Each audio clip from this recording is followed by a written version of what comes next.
The mother of all lawsuits? Maybe. Filed by the Democrats, Democracy Forward, and Norm Eisen against the Trump administration. Shock and awe meet shock and awe. Legal style. We break it down on the Midas Touch Network and on Legal AF, the podcast. Take a listen. Carol, why don't you tell our audience about this new filing? You circulated it internally with the Midas people. I was really excited by it. And talk about the new filing that was just made against the Trump administration, and then we'll talk about what we think the impact of it's going to be. Yeah, well, I don't have any inside information, that's for sure. All I have is the complaint that you've read. It's an incredible complaint. It's like, this is a monster lawsuit. This is the lawsuit of all lawsuits. All these smaller cases that have been brought because of what DOJ has done, walking into the federal government and literally trying to dismantle it through executive order. And DOJ has thousands of employees have lost their jobs, and the federal government is shrinking, and they're doing lasting damage. I mean, damage that I think is going to be very hard to recover from, right? When you don't fund, for example, a scientific program that's doing research, and those scientists no longer can work on something. Not only are you not having the medical advances, you're losing that expertise, you're losing that knowledge, and that is just stopped in its tracks. The other thing that's happening is people are going elsewhere, right? Whether it's to work in different industries or sectors, et cetera. And so what DOJ is doing is trying to dismantle the federal government, all the people who work in all the agencies, which are supposed to be non-political, right? Only the heads of the agencies are supposed to be political, and that's what the president always appoints, the head of an agency, and with the advice and consent of the Senate. The employees remain the same because they have institutional knowledge. They are experts in whatever it is that they're doing, whether it's clean water or the environment or science or medicine or law, whether it's the Department of Justice, whatever it is, the FBI, I mean, the training that goes into being a law enforcement officer, or any number of these other agencies, the Pentagon, you name it. These are significantly very important agencies with people who, you don't just pluck someone off the street. It takes years and years and years and years to develop an expertise to be able to work competently in one of these agencies. And it's one of the crown jewels of the United States of America, frankly. And it's one of the reasons I think we have such a great country. And what has DOJ done?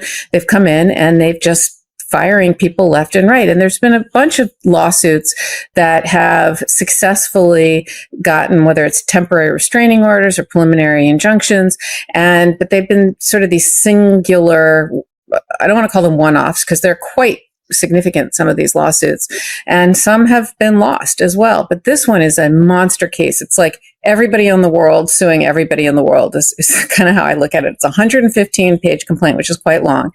The caption alone, okay, the caption that's like plaintiff whoever versus defendant whoever. Usually it's just like this little square at the top of a complaint that's filed. The caption alone is 5 pages long. That's how many plaintiffs and defendants there are. It is unbelievable.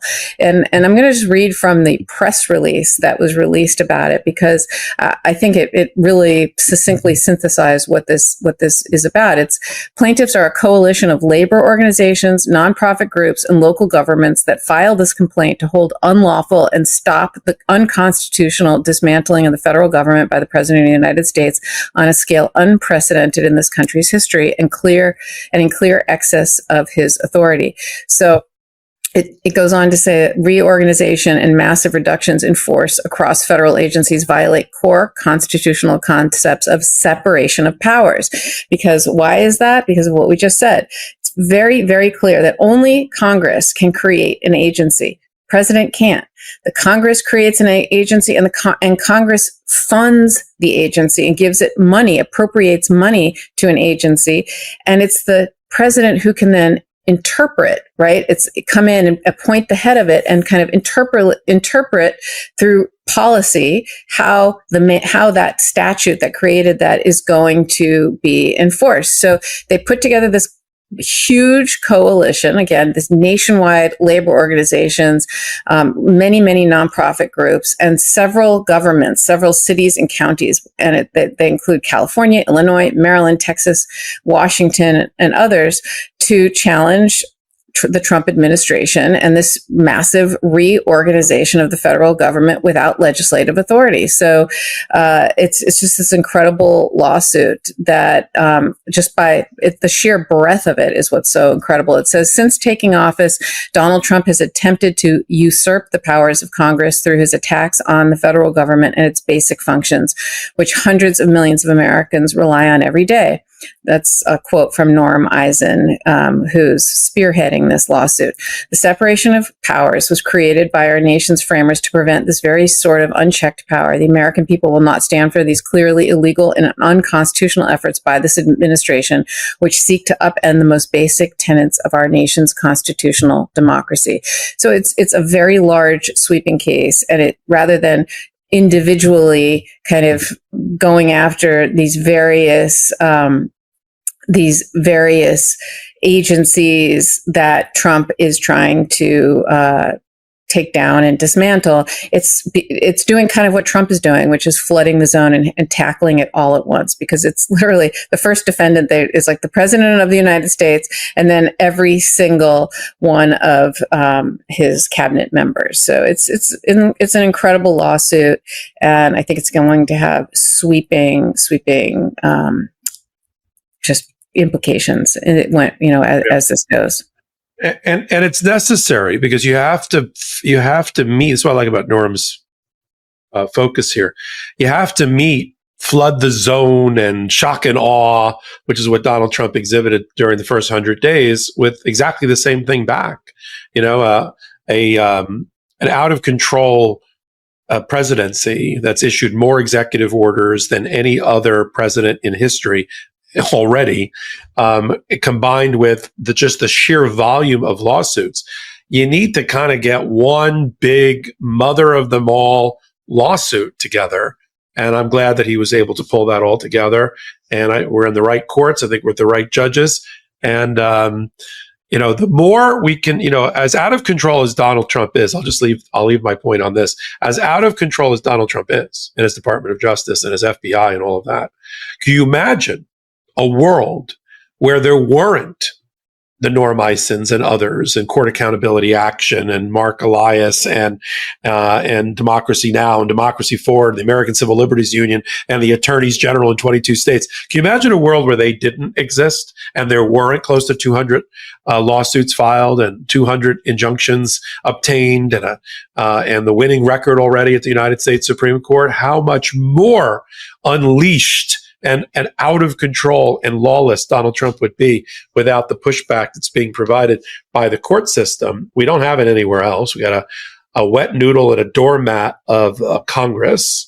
We can't count on anybody, even the way we could in the first Trump administration, to whether it's a joint chiefs of staff or a general there, or one or two members of his cabinet, or anybody that seems to have any type of morals or values or character other than pure, unadulterated greed, and coupled with unbridled attempts at power grab. That defines his entire cabinet. So we don't have any of that to rely on. It. Somebody like Mark Milley is going to put his hand between Donald Trump and the nuclear button, or call his counterpart in China and say, "Don't worry, I'm not going to let a Chinese war break out over this guy." We don't have that. So what are we left with? We're left with the thing that you and I talk about at length, which is the law and politics intersection. That this is the break the glass moment. We are, willingly or unwillingly, whether we want it to be this or not, we are the foot soldiers to defend the Constitution. And we do it in our way with this community, talking truth to each other here, shoulder to shoulder, in a fellowship that we're building on the Midas Touch Network and on Legal AF. And then people take it from there, talk about the action part. They take it from there into the courtrooms and the courthouses. I mean, you can't, if we lived in a world where there weren't the federal judges like Judge Zinnes, Judge Amy Berman Jackson, Beryl Howell, Jeb Boasberg, Judge, the list goes on, Judge Kahn, all the judges that we've talked about, the judges up in New Hampshire and Massachusetts and Washington and in California and DC. Think how much worse this would be, because every moment that we're able to tie Donald Trump and his Department of Justice up and exhaust them and tie them down and stop their progression is one less day on the clock between now and the midterms. Donald Trump knows he's the lamest of lame ducks. Donald Trump knows, and if he didn't know it, he knows it now from these polls, that the chances of him being able to grow a brain and fix this problem in the next 16 or 18 months is virtually nil. So blue, there's going to be a red bloodbath. You think the red wedding during Game of Thrones was bad? Wait till you see what's going to happen, hopefully, at the House and the Senate when the Democrats take over both. So he's got to, he's on borrowed time, and that's why we're seeing maximum destruction. And that's why cases like you just described are so important as we continue to get these injunctions after injunctions after injunctions. And Donald Trump doesn't care, because that's not why he ran for office. He also doesn't care because every injunction he uses for political expediency and political capital to try to, it's not working, whatever he thinks he's doing with it, but to try to continue to make his point and support MAGA principles. But that ain't working either. So, well, what doesn't make any sense to me, Popak, is just do it the right way. You control Congress. You control the House and the Senate.